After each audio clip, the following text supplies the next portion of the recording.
Brother Adams. We could have let you continue. However, we have two other speakers I'm sure everyone would like to hear also. You really are a balanced scientist. Wow. Intellectual, spiritual, philosophical, and he has provided us with the holistic framework in order to look at learning and how we can begin to dialogue and critique that learning. Thank you very much.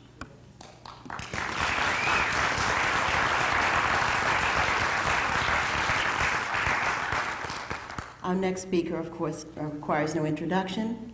I'm only going to present her to you. Dr. Barbara Sizemore, who has served as my mentor. She helped us as a consultant for a curriculum guide we were developing from an Afrocentric perspective in New Jersey. She has taken up the challenge that was presented to us last night by some of the speakers, who spoke not only of the need to develop an Afrocentric curriculum in schools, but how do you begin to have an impact on the political processes to make sure those curricula are adopted and accepted in the school system? I'm going to let you talk about the struggles you've had with that particular phase of your life or experience. Dr. Sizemore is going to speak to us about the debate on African-centered curriculum. Dr. Sizemore.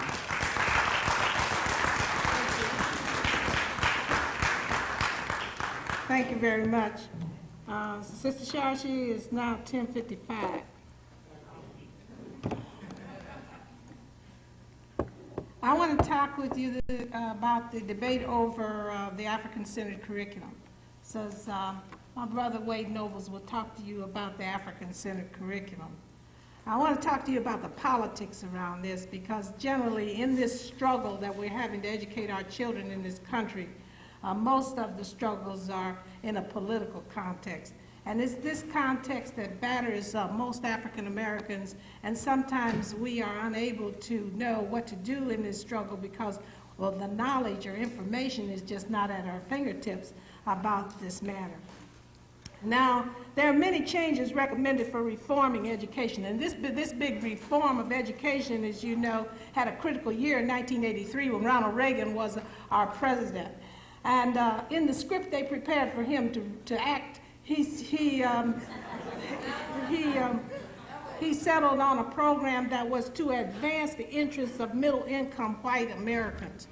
And these reform efforts that have been suggested to us for our pursuit are options that will advance the cause of middle-income whites and any blacks who've happened to jump on those bandwagons. Unfortunately, our people are sometimes not informed enough to know which of these options are to their not to their interests. So let's talk about some of them. Largely, these reforms are a result of the failure of schools to elevate and accelerate the achievement of American youth, but not African Americans. That's what Ronald Reagan had in mind. It was the European Americans he was concerned about, who continued to rank about 17th or 18th in international performance competition, especially in math and science. Now, African American children are not getting good education either, of course, and their chronic low achievement is testimony to that fact. And first, in the fight against segregation, racism was never defined as the cause and segregation the symptom. That was the first problem. Now, Molefi Asante says a strategy is a long-term plan for achieving an objective, while tactics is the science of arranging and managing the details of human behavior. And the long-term plan for African American advancement is to eliminate racism. That's the belief in the superiority of one race over another. And busing, magnet schools, and other reforms were merely tactics that were supposed to get us to this point. For African Americans in public education, the long-term strategy then is eliminating racism from the curriculum and the attendant achievement gap between white and black students. Asante warns us, however, that tactics which become the objective lead to self-deception. And so for many of us, you see, these desegregation tactics have become the end, and we've forgotten all about the elimination of racism, which still exists in the curriculum we teach every day. In their study of 200 high schools and 400 elementary schools for desegregation effects, Crane, Mayhard, and Nara in 1982 investigated two aspects of academic success, among others. And this study has kind of like been buried in the studies. These are the two things they looked at: achievement and self-esteem. And they found that students felt reasonably good about their academic abilities, and that African American students were as confident as European Americans despite their generally lower test scores. In other words, the generally lower test scores really didn't affect the way that the African American students felt about themselves, contrary to what some people are writing about, like in the rumors of inferiority. But at any rate, 2/3 of both races said that they had the ability to complete college. Students resist labeling themselves as poor students, and they don't like being called at risk either. 35% of European Americans and 21% of African Americans said that they were above average, and only 5% and 9% respectively said they were below. This is a 1982 study, and I really don't think that African American students have internal, the majority of them, maybe some of them have, because all is never absolute, but I don't believe that the majority of African American students believe that the test scores are really an indication of their achievement or ability. The central finding of this study was that the racial climate of the desegregated school was central to the African Americans' feelings about the school, not themselves, about the school. And for African American males, their feelings about the school were critical to their ability to do schoolwork well. For European Americans, school-race relations were secondary. For African Americans, they were not. The other important finding for the researchers was the negative relationship between high interracial contact and racial tensions. Racial tensions rose where interracial contact was highest, and that stands to reason. I mean, that's just a common sense thing. The more white people you got with black people, the more tensions you're going to have. The fewer white people, less tensions. That's just a fact. Significantly, they also found that African American students in predominantly African American high schools had higher academic self-esteem than others, which is what Jacqueline Fleming found out in her study of black college students. Even the European Americans in predominantly African American schools had higher self-esteem. Now you see why this report got lost? Researchers suspect that African American schools often make a special effort to provide a good school experience for their European American student minorities, and that this explains the higher test scores of European Americans in predominantly African American schools. But the high European American withdrawal from these schools makes it hazardous. So even though these white kids learn better in the black schools, they still leave because they just racist. You see? And that's something that's very real that we have to deal with. Desegregation is not going to cure racism. You have to do something else. You have to do something else with these people besides mix up with them. In any of these schools where achievement is high for African American students, the principal is the key factor and can cause a change in behavior before attitude change occurs. So you don't have to change people's attitudes to get them to teach African American children, right? You just change the structure. For one thing, if they'd get fired if they didn't do it, that'd be a help. While the investigators argue that school behavior can be changed without challenging belief systems, another approach is to hire more African American and liberal teachers to change teacher behavior. And I'm glad they have liberal in there because we've got an increasingly larger number of conservative African Americans who are enough to make you vomit. Importantly, the investigators also found that human relations workshops, courses, and materials useful in promoting behavioral change and also minority history were useful, but not as a course. All right? They recommended the integration of minority history into the regular curriculum. This was 1982, folks, and these people who did this study were white. You see why I got lost? Michael J. Barrett in the November 1990 Atlantic Monthly makes the case for more schools to improve American student achievement. In a comparison with 12th grade students internationally, the United States ranked 12th among 15 nations, with Hong Kong, Japan, Finland, England, Sweden, Israel, New Zealand, Flemish Belgium, Ontario, Scotland, British Columbia, and Hungary ahead of the United States in advanced algebra functions, calculus, and geometry. Observers have noted that Americans place more emphasis on differences in innate ability, while others place more emphasis on effort. According to Barrett, if aptitude rather than effort is seen as the key to achievement, the result will be to undermine the work ethic, at least as it applies to education. What's more, Barrett notes that American parents are contented or satisfied with their students' education even though they are failing in comparison with youngsters internationally. Strangely enough, African American parents rate the schools higher than white parents, and the schools treat us worse. All right? Now, Barrett believes that it is impossible for Americans to achieve at a high standard as long as we attend schools 180 days, which is low in comparison to 24 other nations: Japan, West Germany, South Korea, Israel, Nigeria, and Swaziland. Now, African American parents are the ones in the Gallup poll of 1983 who said that they wanted the school year to be longer and the school day to be longer. It's the white parents who don't. The next reform that's been shoved down our throats and unfortunately championed by some of us is choice. Choice is now the lead idea for improving education, especially thanks to Polly. The idea is for the state to provide vouchers to parents in order to send their children to any school of choice. Milwaukee is now experimenting with this solution, which was championed by Polly Williams, their state representative. Vouchers of $2,500 each were offered to children to attend the schools of their choice. Also, a school has been designated for all African American males, like they got some kind of problem that's untreatable except when they're together. Choice advocates believe in the infallibility of the free market. They think that competition will provide the incentives for improving the quality of education. In reality, what's going to happen is the development of premier schools where the children of the rich and affluent will go, and pariah schools where the children of the poor will go. The latter will contain concentrations of minority students because the free market works according to supply and demand. And as the demand for schools with high SAT and CAT scores soar, and the demand for these schools increases, their tuition will rise completely out of the reach of poor parents who have no money to augment the voucher given by the state.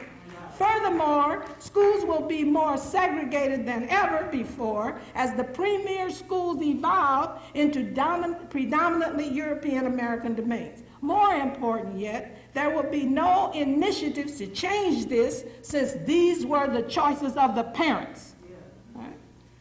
Then there are the reforms of parental control.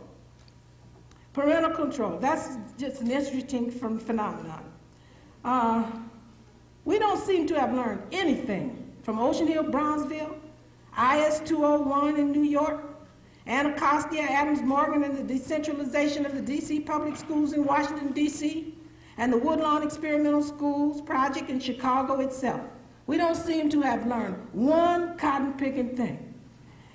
500 or more parent councils have been established in Chicago by electing participants to serve on each of these councils to provide the leadership and policy making for each school. The parent councils hire and fire the principal who has no tenure, and that's about all they can do. Why? Because 85% of the school's budget is in personnel. They do not have control over that budget because you have to pay people to work. So it's only 15% of the budget they can do anything with. You know, that's the money you spend for paper and books and paper clips and stuff like that. Now, the only thing they can do is hire the principal and fire the principal because he or she has no tenure, or they can take a teacher's position and make 2 janitor jobs out of it, or 2 janitor jobs and make a teacher out of it. You know what I'm saying? Rob Peter to pay Paul. That's the best they can do with that. Since there is not enough money to train these people for these parent councils, for any kind of policy making, what do you think is going to happen in a city like Chicago? They're going to use the only model that they know anything about, which is what? The patronage model of the Democratic Party. And that's exactly how these parents are going. Didn't it happen in New York? Didn't it happen in Anacostia? Didn't it happen in D.C.? I mean, what in the heck do you think is going to happen? If you don't train people to know any different, they're going to do what they do. If I ask you to do something and I don't teach you how to do it, what you're going to bring to that task is what you already know. And then you're going to say, let me see if I can make this sucker work. And if it doesn't work, then you keep trying to make what you know work. until somebody comes along and says, look, fool, that ain't gonna work. You got to do this. And then you say, uh-oh, why didn't I think of that? Peterson says that in the past, decentralized ward-based patronage-focused lay-controlled school boards were gradually replaced by centralized, citywide, professionally directed, reform-oriented boards because of the corruption which followed. Teachers have retained their tenure rights in the Chicago public schools. Therefore, they will continue to have lifetime rights to their jobs, even though the principal is expected to elevate achievement. Now, you tell me how you can make people under your supervision do something if you don't have the right to fire them when they don't. That's impossible. Let me give you an example. At the Jensen Academy, this is a Chicago school, K-8 school in Chicago, 99.7% of African Americans in this school. The improvement plan adopted last year calls for expanding the whole language approach to the upper grades, emphasizing critical thinking skills, and integrating African American history into all of the areas of the curriculum. Now, this is great, but there's one thing wrong with this plan. You cannot teach children in Chicago who speak Black English with whole language. Now, they're going to do this whole language approach to the upper grades, all right? 2 out of every 3 Africans in Chicago come from Mississippi. Have you ever heard a really severe Mississippi dialect? Take your hand off the cardboard box or you didn't rock. How you going to whole language somebody out of that? Look, if you want to teach somebody with the Black dialect to speak standard English, you must teach them the sounds. They don't have them. They can't give them to you. They don't have them. Look, a Black English dialect has double the number of short vowel sounds that you need to speak standard English. That's why so many of us say, ask me a question. I'll be there on January 1st. All right? Now, if you want to correct that, you have to teach the standard English sounds. Otherwise, be grateful for ask me a question. And don't worry the person. Right? Now, whole language says that you do not teach phonics separate from the whole language approach. In other words, one principal told me, oh, they'll learn it through osmosis. Can you believe that? When's the last time you learned something through osmosis? Well, it just goes to show you what's going to happen in these schools. That's just one example. While concentrating on the integration of African American history, African American language is ignored. You see, you've got to do the whole thing. You've got to look at what did Carter G. Woodson tell us in Miseducation of the Negro? It says the scientific study of the Negro himself, his life, his history, his culture. That's what has to happen if you're going to teach our children in these schools. And I don't care whether it's public, private, or parochial. It has to be done. Many critics warn us in the ivory tower about being carried away by the elegance and exquisiteness of ideas and experiments. But many of our parents in these schools don't know that the people in the universities don't know what the hell they're talking about. They believe that these people really honestly know how to teach their children. And I said, how can this person know how to teach your child when he or she hasn't the slightest idea about what African life, history, and culture is about? You can't even begin to analyze the problems that the children bring to you as a teacher if you don't understand who they are in the first place. Next comes collegiality. And this comes from Roland Barthes of Harvard. And then there's teacher decision-making and power from Linda Darling Hammond of Rand, and a host of other ideas. And don't get me wrong, it's not just European Americans who are trying to sell these, but they've got their Black counterparts, African-American counterparts, who are also coming across your doorstep with their bookcases and satchels in their hands selling this junk. Barthes notes that collegiality is the presence of our specific behaviors. And in his book, Improving Schools from Within, he says, adults in schools talk about practice. Adults engage together and work on curriculum planning, designing, researching, and evaluating curriculum. And adults in schools teach each other what they know about teaching, learning, and leading. And he talks about these aspects in great detail in his book. But very little emphasis is placed on accountability or teacher administration evaluation. In fact, It is demeaned in Barth's book. Moreover, Barth bashes tests regarding them as unimportant to real education, even though Harvard relies heavily on SAT scores for admission. Now, in most schools, even athletes must score 700 on the SAT, as though the SAT has anything to do with playing football. So far, some educators to ponder theoretically over their educational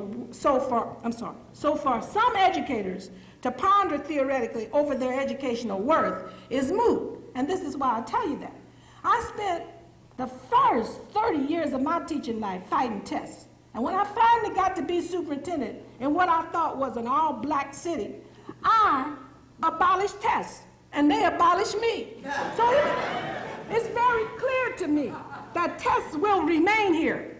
Tests will remain here. So the best thing for us to do is to find out how you pass these suckers and do it, just like the Asian Americans do. And those are the schools that I study. I study schools where African American students exceed white students on tests, and these are public schools. Now, while teacher participation in decision-making is important, most teachers do not want to be involved in all of the decisions necessary for running a high-achieving school.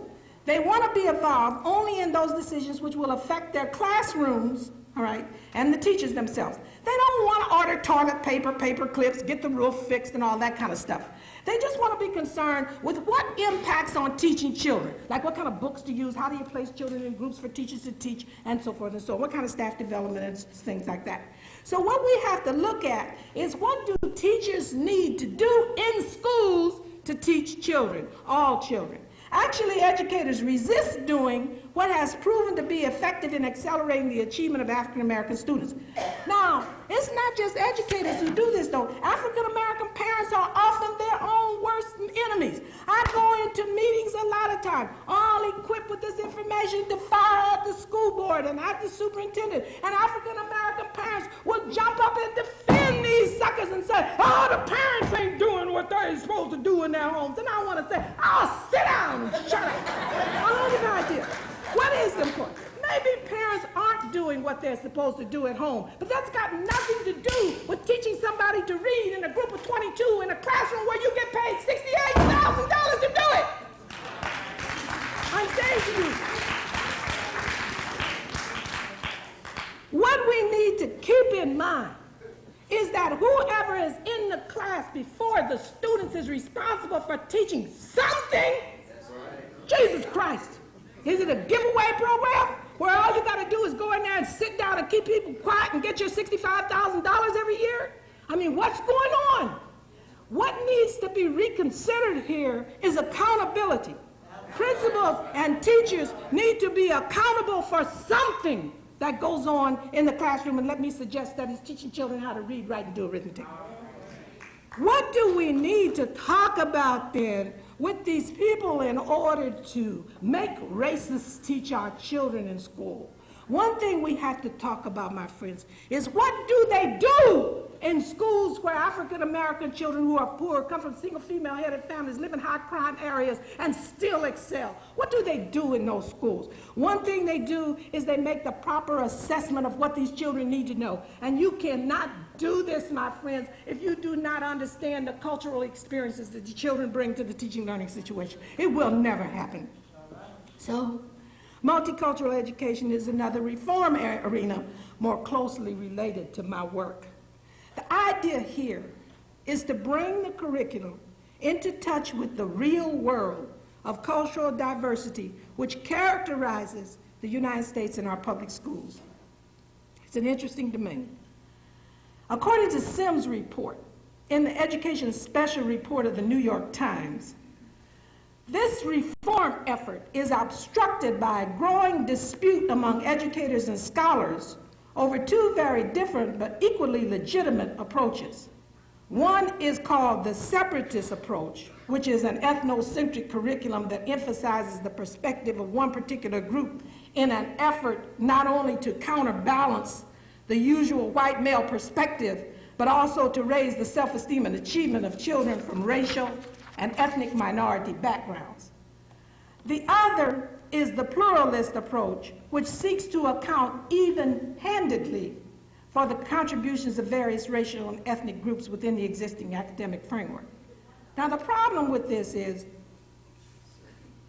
that this is not the correct way to frame this dispute.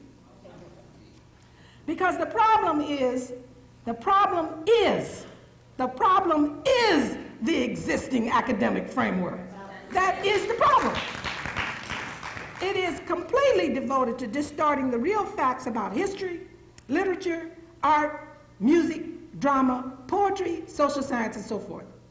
Next thing wrong about this argument is that it is not being given to the American public through the scholars themselves, but through ignorant journalists. Let me tell you about a couple of them. I mean, these people are just ignorant. There's no nice way to talk about it. Joan Beck, a columnist from the Chicago Tribune, wrote in the Pittsburgh Press the following: "But many of those who tout self-esteem as the education answer of the 90s are letting it become a substitute for actual achievement. The I Am Somebody movement, updated for the 90s, is showing up in Afrocentric schools, where the instruction is all themed around African and Black culture rather than a Euro-Western curriculum that advocates say makes Black youngsters feel inadequate.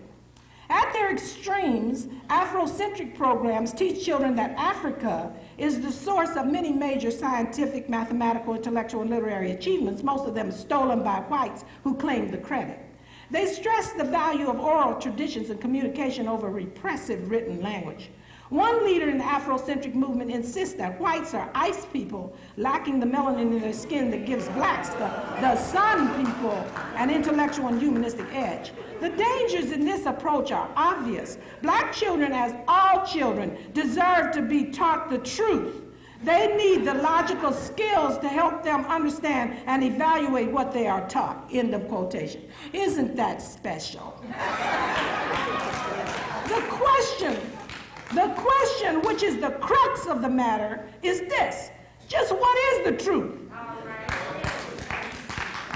And that's what we need to ask. Whenever you sit in any kind of forum and listen to anybody talk this stuff, ask them, what is the truth? Give us your evidence, because they don't have any. They just have quotations from each other. That takes her text from scholars committed to the Aryan model, or that paradigm of Western civilization. And these scholars called the ancient Egyptians white people, in spite of the evidence to the contrary.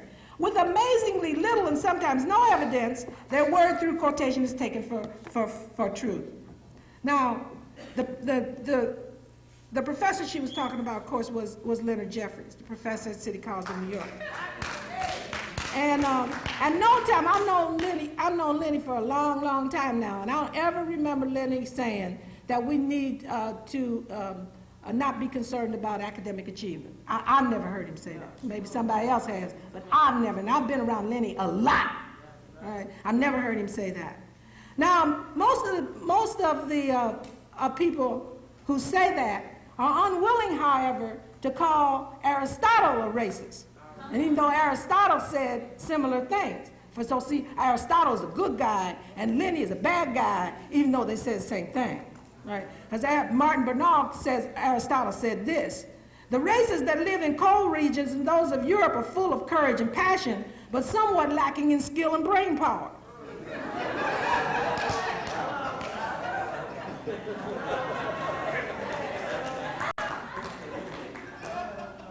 Well, I was not taught that Aristotle's a racist. They forgot to do that. Now, this other ignorant journalist named John Leo, on November the 12th, 1990, in U.S. News and World Report, he said, "Under the banner of multiculturalism, the rush is on to install an Africanized or Afrocentric curriculum in inner city schools." And he goes on and talks about the baseline essays in Oregon. He says, though many different plans are circulating, the most prominent of them is one that was developed for the Portland, Oregon schools in 1982. This outline, known as the African American Baseline Essays, has been used as a basic resource document by the City of Atlanta, and it is one of the models for programs that are currently being developed in Indianapolis, Prince George's County, Maryland, Washington, D.C. At the heart of the baseline essay, he says, is an unlikely claim,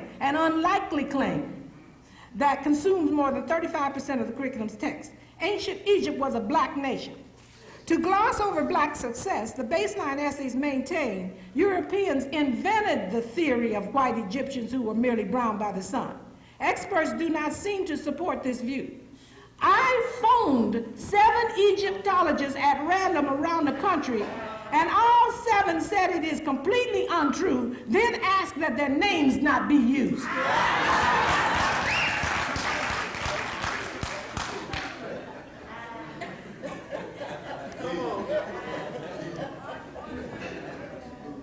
Education Week, November 28, 1990, reports that a number of Egyptologists disagree. They contend Egypt was a mixed-race society. Moreover, they say the concept of race was irrelevant to Egyptians who freely mixed with other cultures and ethnic groups. These social scientists, however, belong to the Aryan paradigm generated to defend slavery. Now, look, all of a sudden now, all these years they've been saying the Egyptians were white. Now they're getting these challenges from African scientists and scholars. Now they want to say, no, well, we made a mistake. They're raceless. They're raceless. Well, if they're raceless, then they can't be white. Right? If they can't be black, they can't be white. But they're not retracting that they can't be white statement. You see, they want to have their cake and eat it too. Now, perhaps the greatest challenge was mounted by the brilliant genius Cheikh Anta Diop, who discovered a melanin test which proved that the mummies had black skins, and then they wouldn't let him use it. His work is generally repressed in United States colleges and universities. The Chronicle of Higher Education, November 28, 1990, reports the need for a critical look at the field. In particular, they and others have faulted recent multicultural scholarship in this way. 1, oversimplified rhetoric and literary theory has been substituted for an analysis of society. They must have been talking about Shelby Steele. 2, a particularism has divided researchers into separate camps. Yes, the racists and the non-racists. And 3, a political correctness which avoided self-criticism. Henry Louis Gates argues that minority critics are accepted by the Academy, but in return they must accept a role already scripted for them. Cornel West says that debates about the canon and academic curriculum have become substitutes for analysis of the problems of women and minority groups in the society. The issue is that multiculturalism further marginalizes minority groups. It appears that the power struggle is over definition. Who will determine what truth is? Who will then define the multiculturalism to reflect that truth? The winners will then determine what is the history. Europeans define others as they are discovered by them, and no group exists until it is found. The winners will then, hence we plan to celebrate the 500th year of the Columbus discovery. John Leo and Joan Beck want to preserve this myth. They want to reject facts and cling to their myths. But like all good propagandists, they project their desire onto perceived enemies. Leo says the Afrocentric theory is a Tawana Brawley theory of history, in which facts do not matter, only resentments and group solidarity. How does one describe then the history which we teach as illustrated by the Columbus distortion? Is this the Jesse Helm or David Duke theory of history? What we need to think about is a national culture, one which is truly the United States or U.S. Neither Leo or his favorite professor, Miss Daisy Diane Ravitch, want this. They want to claim that Eurocentric myths belong to all of us, even if they do lie.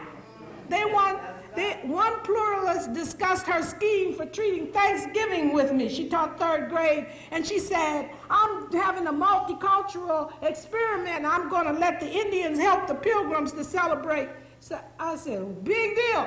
I'm sure the Native Americans loved participating in the celebration of their subjugation and conquest. Now, in her article, Multiculturalism, Yes, Particularism, No, Diane Ravitch argues that the debate over multiculturalism is one between those who promote cultural pluralism and those who demand loyalty to a particular group. The particularist approach to American culture can be seen most vividly in ethnic studies programs whose goal is to raise the self-esteem of students by providing role models. And listen to what she says. Such courses are animated by a spirit of filial pietism and by fundamentalist notions of racial and ethnic purity. From my point of view, the argument is between several filial pietic groups, ravages included, each of whom is in a war over the control of the definition of multiculturalism and the curriculum to be certain that that group's interests are defended and advanced. That is exactly why the state of Illinois mandated by law that the Jewish Holocaust be taught for 6 weeks every year. Not the African American Holocaust, not the Native American Holocaust, the Jewish Holocaust. What does Ravage's esoteric categorization of political activities mean here? And why isn't she protesting that particularism? Additionally, she says that the pluralist approach which she advances accords with traditional academic ethics in that students learn to approach their subject with a critical eye. Give Barbara Ann a break. So what would she say when her students brought her Diop's analysis of ancient Egypt, a point of view which she would call particularist? She argues that particularists want their adherents to believe in the subject rather than to know it. What do we do then about the Jewish Holocaust? It's very clear that everybody's out for self. Each group is out for its own best interests, and we need to get about that business. Education Week reports that Arthur Schlesinger, a leading critic of the ethnocentric approach, notes that the accusatory is disturbing. It says, the malicious misrepresentation of African society and people was to support the enormous profitability of slavery upon which the entire American agricultural economy depended. Ravage, yes, I have time. Ravage supports this one. Ravage, it's just now 11:30. Okay. I'm going to be finished in a minute. I don't have much left. The debate is over, The great tragedy of segregation is that it prevented us from knowing who the other person was, all right? Now, the Portland essay attempted to do that. It was clear Ravage did not want to hear that. That's not what you want to hear. You see, it's one thing to teach the Jewish Holocaust because the enemy was the brutal German, right? It's another thing to teach the African Holocaust or the Native American Holocaust because the enemy was the European American. And what they are trying to do is to forget it. That's right. Forget it. And if you start talking about it, you're bitter. That's right. Oh, you're so bitter.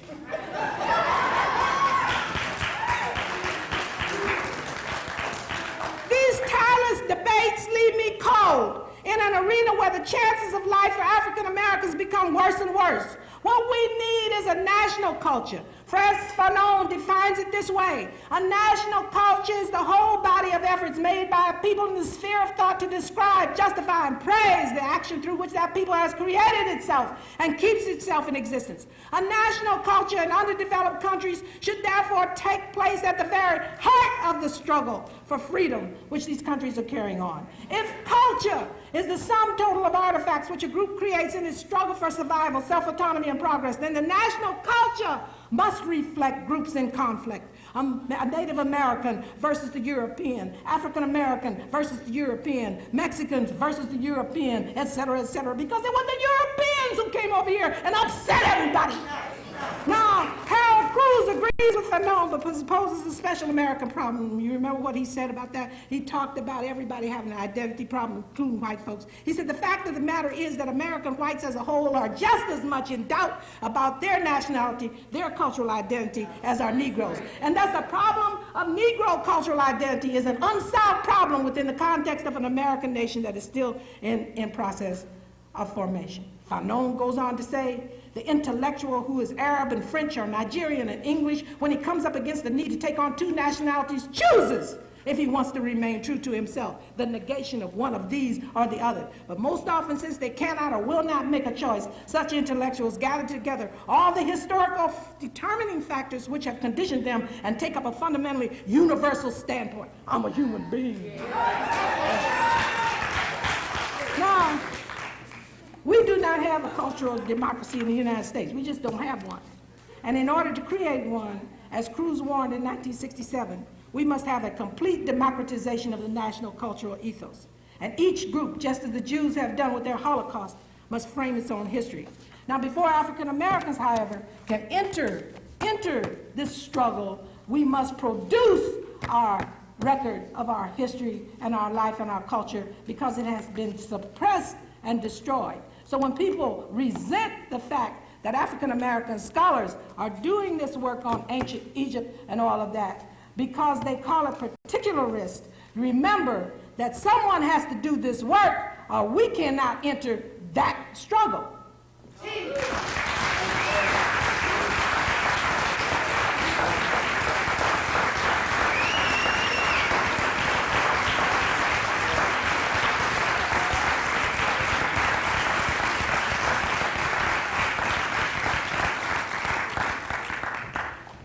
You can see why